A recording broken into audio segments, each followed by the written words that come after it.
Hello, welcome to. सबसे पहले हम बात करते हैं हमारे पीएनएल की। तो आज के दिन यहाँ पे आप देखो तो 25 150 की कॉल और पुट दोनों को मैंने यहाँ पे सेल किया था, जिसके अंदर मुझे लगभग 4100 रुपये का प्रॉफिट हुआ। आज के दिन मॉर्निंग में 5 मिनट की कैंडल मैंने देखा, तभी मेरे को पता चला गया था कि आज के दिन मार्केट के अंदर अच्छा खासा डिके आने वाला है। इसका पता कैसे चला उसकी बात करें तो लगभग मैंने विक्स को देखा तो उसी टाइम पे विक्स गिरना स्टार्ट हो गया था, प्रीमियम में अच्छा खासा डिके नीचे की साइड में आ रहा था। तो इसीलिए मैंने मॉर्निंग में फर्स्ट में ही ट्रेड बना ली थी, पहले 5 मिनट को ही देखते हुए थे आपको। चलो मैं ऑर्डर विंडो पे दिखाता हूँ। तो यहाँ पे आप देखोगे तो मैंने 9:21 के ऊपर ट्रेड को एग्जीक्यूट यहाँ पे कर दिया था दोनों को, और सिर्फ 9:25 तक ही मैंने ट्रेड को रखा। यहाँ तक मेरे को लगभग 20 पॉइंट मिल गए। तो 20 पॉइंट मिलने के बाद भी मैंने ज़्यादा लालच नहीं किया और वहाँ पे मैंने बुक कर लिया। अगर लास्ट टाइम तक मैं रखता तो मेरे को यहाँ पे 60 पॉइंट मिलते, लेकिन ये नहीं है कि मेरे को 60 पॉइंट नहीं चाहिए। अगर मेरे को डेली 20 पॉइंट 10 पॉइंट ऐसे भी प्रॉफिट आ रहा है तो भी बहुत है। ये मिलाते मिलाते ही मेरे महीने के लास्ट लास्ट तक लगभग 150 पॉइंट हो जाएंगे, और मैं 3 लॉट से करता हूँ तो मेरा अच्छा खासा प्रॉफिट हो जाएगा। तो मैं इस कैलकुलेशन के हिसाब से ट्रेड करता हूँ, न कि ऐसे ही कि मतलब लगातार प्रॉफिट आ रहा तो मैं लगातार ट्रेड करता रहूँ, ऐसा नहीं करता। ये 20 पॉइंट मिले, मेरी लगभग 2 to 5 क्वांटिटी थी, 3 लॉट थे, तो अच्छा खासा प्रॉफिट यहाँ पे मुझे मिल गया 20 पॉइंट का। आप कैलकुलेशन भी करके देखोगे तो भी लगभग इतना ही होगा।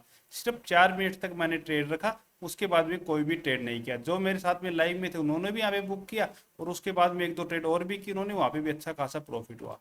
आज के दिन मैंने मेरे व्हाट्सअप चैनल है उसके ऊपर भी एक ट्रेड दिया था, जिसके अंदर भी सभी को अच्छा प्रॉफिट हुआ, क्योंकि सेंसेक्स की एक्सपायरी थी और कल का एनालिसिस भी हमारा यही था कि दोनों साइड के 82,000 से नीचे की साइड के भी जीरो हो सकते हैं, और ऊपर की साइड में 82,500 से ऊपर के भी सभी ऑप्शन जीरो हो सकते हैं।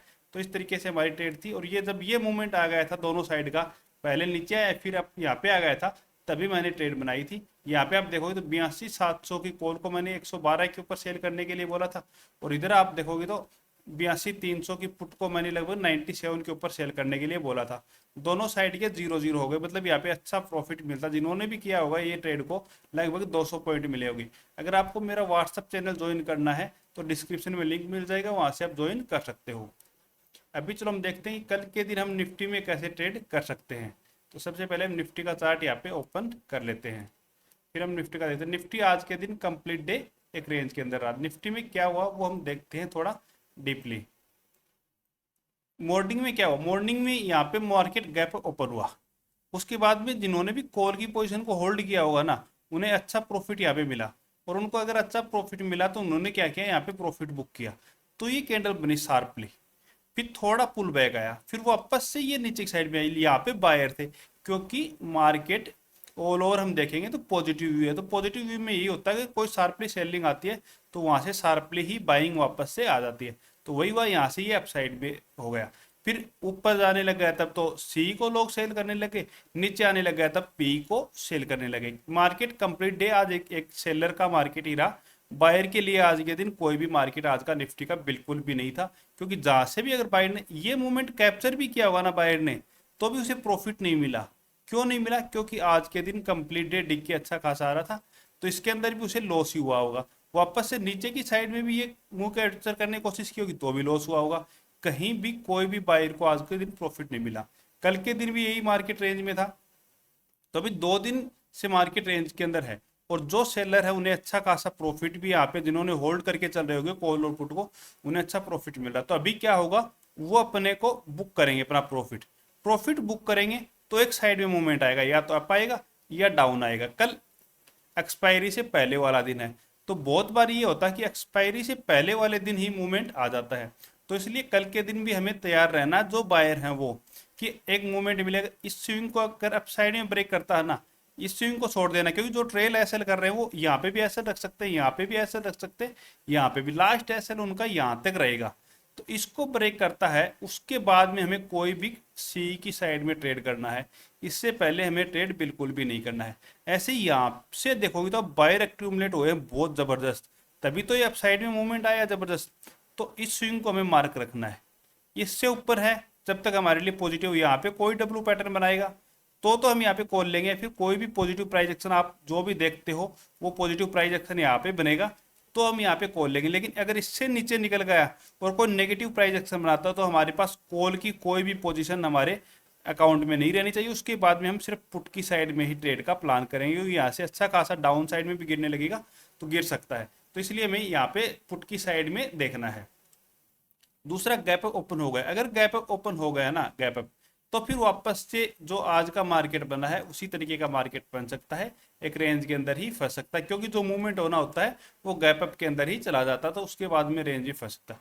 अगर गैप डाउन ओपन हो गया मार्केट, गैप डाउन ओपन में मूवमेंट आएगा, अगर गैप डाउन ओपन होगा मार्केट, तो गैप डाउन की स्थिति में मार्केट के अंदर डाउन साइड में भी अच्छा खासा मूवमेंट आ सकता है और अप साइड में भी अच्छा खासा मूवमेंट आ सकता है। गैप अप या गैप डाउन की हम बात करें तो लगभग 200 पॉइंट का गैप अप या गैप डाउन होगा, वही हम गैप अप या गैप डाउन के अंदर कंसीडर करेंगे, इससे पहले वाला हम नहीं करेंगे। अभी चलो हम बैंक निफ्टी का चार्ट वो देख लेते हैं कि बैंक निफ्टी के अंदर हम कैसे ट्रेड कर सकते हैं। तो बैंक निफ्टी का चार्ट देखें तो बैंक निफ्टी का चार्ट थोड़ा नेगेटिव है निफ्टी की बजाय, क्योंकि यहाँ पे आप देखो ओपन हुआ, फिर उसने सिर्फ गैप फिल किया था या छोटा मोटा नीचे आया था, ये अच्छा खासा नीचे आया, फिर थोड़ा अप साइड में पुल बैक दिया, फिर वापस नीचे आया, फिर वापस अप गया, फिर वापस नीचे आया, मतलब ये एक नेगेटिव प्राइस एक्शन इस तरीके से बना रहा है बैंक निफ्टी। तो निफ्टी में ट्रेड लेना है तो हमारे लिए पॉजिटिव साइड में बेस्ट है, अगर बैंक निफ्टी में ट्रेड लेंगे तो ये हमारे लिए नेगेटिव साइड में बेस्ट है। अगर बैंक निफ्टी में ट्रेड लेना तो हम नीचे की साइड में देखिए, तो अगर ये देखो यहाँ पे आप देखोगे तो लगातार 3 बार स्विंग बना चुका है, तो इसको नीचे की साइड में ब्रेक करता है, कल फ्लैट ओपन हो गए, तो हमें पुट की पोजीशन को बाई कर लेना चाहिए, बहुत बेस्ट ट्रेड है। दूसरा, अगर यहाँ पे गैप ओपन हो भी जाता है तो भी हम यहाँ पे पुट की ट्राई करेंगे, कॉल की ट्राई बिल्कुल नहीं करेंगे, क्योंकि लास्ट टाइम पे ये सेलिंग आई है, और अगर यहीं पे ओपन होता है मार्केट तो यहाँ से वापस से एक सेलिंग आने की संभावना पूरी पूरी रहेगी, इसलिए हम यहाँ पे एक बारी पुट की ट्राई जरूर करेंगे। इस स्विंग को ब्रेक कर देगा, उसके बाद में हम बिल्कुल भी पुट की ट्राई नहीं करेंगे, हम फिर कॉल की साइड में ही देखेंगे इस स्विंग का, या फिर इस स्विंग का एसएल लगा के, ये एसएल लगा लेंगे हम, लगभग 100 पॉइंट का हमारा एसएल रहेगा, क्योंकि बैंक निफ्टी में हम ट्रेड करें तो 100 पॉइंट का तो कम से कम हमें एसएल रखना ही पड़ेगा, क्योंकि इतनी बैंक निफ्टी के अंदर वॉलिटिलिटी रहती है। अगर यहाँ पे गैप ओपन हो जाता है बैंक निफ्टी 57,000 के आसपास, तो 57,000 एक राउंड लेवल है, तो यहाँ पे कुछ टाइम स्पेंड कर सकता है, कल कल का पूरा दिन भी स्पेंड कर सकता है, या फिर फर्स्ट हाफ भी स्पेंड कर सकता है, उसके बाद में यहाँ पे डाउन साइड में जा सकता है, क्योंकि राउंड लेवल को डायरेक्टली न तो अप साइड में ब्रेक करता है न ही डाउन साइड में ब्रेक करता है। अगर गैप डाउन ओपन होता है मार्केट, गैप डाउन की स्थिति में यही होगा कि गैप डाउन ओपन होगा, मार्केट पहले से ही बैंक निफ्टी नेगेटिव है, और गैप डाउन अगर ओपन हो गए तो नीचे की साइड में और भी मूवमेंट हमें देखने को मिल सकता है, तो हमें पुट की साइड में ही ज़्यादा ट्रेड करना है। ऑल ओवर हमारा बैंक निफ्टी के अंदर यही डिस्कशन है कि मतलब नेगेटिव साइड में हमें ज़्यादा बैंक निफ्टी को देखना है, और पॉजिटिव साइड में निफ्टी को देखना है। ये नहीं होगा कि एक अप साइड में जाएगा एक डाउन साइड में जाएगा, दोनों एक ही साइड में जाएंगे निफ्टी और बैंक निफ्टी, लेकिन फिर भी अगर हमें मतलब कोई कॉल की ट्रेड बनेगी तो वो हमें निफ्टी में देखनी है, और कोई पुट की ट्रेड बनेगी वो हमें बैंक निफ्टी में देखनी है। इस तरीके से हमें ट्रेड का प्लान करना है। अगर आपको वीडियो पसंद आए तो चैनल को सब्सक्राइब कीजिए। Okay, thank you.